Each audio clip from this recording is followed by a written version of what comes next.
Kaixo lagunok, gaur neurona sarei buruzko bideo tutoriala prestatu dugu. DBH-ko ikasleentzat pentsatuta dago, orduan azalduko ditugun kontzeptuak oinarrizkoak izango dira. Neurona sareak zer diran, bere osagaiak, nola lan egiten duten, beraien ezaugarriak eta zertarako balio duten kontatuko dugu.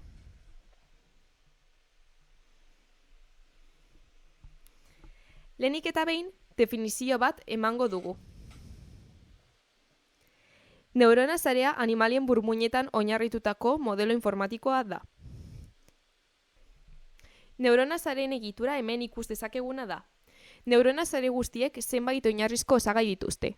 Oinarrizko elementua neurona da. Neurona sarea grafo moduan adieraziz gero, neuronak nodoak izango lirateke. Neuronen arteko sinapsiak ere baditugu. Horiek neuronen arteko loturak egiten dituzte. Grafoan ertzek adieraziko lituzkete. Sinapsiek neurona batetik bestera bidaltzen dituzte seinaleak, eta beraietan eragiketa matematikoak gertatzen dira. Hala ere, sinapsiak ez dira edozein modutara gertatzen. Neuronak geruzetan antolatuta daude, eta sinapsiak jarraian dauden geruzen artean bidaia dezakete soilik, hau da, ezin dira geruzak saltatu. Geruzen artetik 3 bereizten dira. Sarrera geruza. Horiek neurona sareari bidalitako informazioa jasotzen dute. Geruza ezkutuak. Horiek sarrera edo irteera ez diren geruza guztiak dira. Eta ez daude neurona sare guztietan, ez da kopuru berdinean ere. Hauetan gertatzen diren eragiketak eta beraien neuronen arteko loturak ez ditugu ezagutzen. Irteera geruza. Sare neuronalak egiten dituen operaketak amaitutakoan, geruza honek lortutako emaitza ematen digu.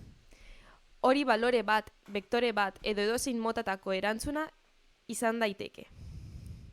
Hauetatik, sarrera geruza eta irteera geruza dira ezinbestekoak, eta neurona sare guztiek dauzkate.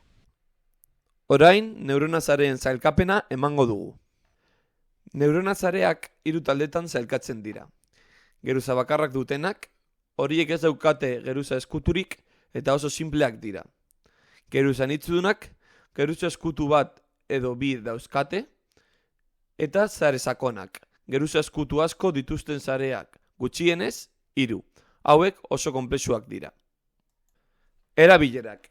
Neurona sareek erabilera asko dituzte, logistikan eta industrian batez ere.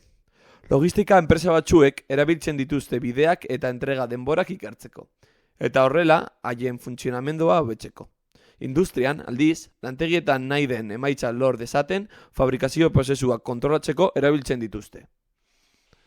Baina ez pentsa gure eguneroko bizitzatik urrun dauden gauzetan erabiltzen direla soilik. Instagramen eta bestelako sare sozialetan ere erabiltzen baitira. Baina zerk egiten ditu berezi.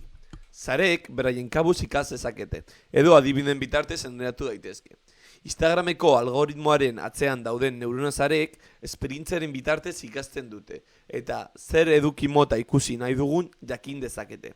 Sare sozialetan eduki mota zehatz bat kontsumitzen badugu, Instagramek antzeko edukia gomendatuko digu. Batzuetan nolabait gure gustuetara lotuta dagoen edukia gomendatzen digu, nahiz eta horrelakorik inoiz ikusi ez dugun ere. Hori ere sare neuronalei esker gertatzen da.